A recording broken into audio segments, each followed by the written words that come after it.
The master bedroom TV has three remotes. This is the main TV remote. The middle one is the audio remote, and then the left one is the Roku remote. So I recommend you always start by turning on the audio first with the power button, and then you'll know if it turns on because the little white lights there in the corner. And then on the remote, you could turn the volume up and down, then power off when you're done. And the rest of it, you probably don't need to mess with. It will work as it is. So the next remote is the TV remote.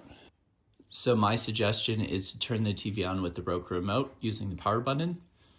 I suggest Roku because if you use this remote, you could automatically set your checkout date and it will automatically sign you out. If you're not seeing Roku pop up on the TV, you could use this remote and you click the home button on the remote and go on the left side to source up to Roku. Select that and it'll pull the Roku up on the TV. If for some reason you're not getting audio, you'll hit the home button again, go over to settings, and then you'll want to select optical out, which will mean the soundbar will work.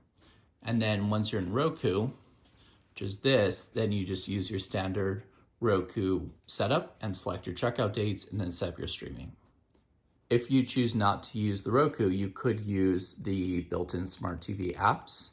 Like down here, there is Netflix, Amazon, Hulu, things like that. However, on these apps, because they're not part of Roku and not part of guest mode, you do have to manually sign yourself out before checkout. If you don't do that, there's no way for us to automatically do it for the next guest. So they could have access to watch whatever you're signed into.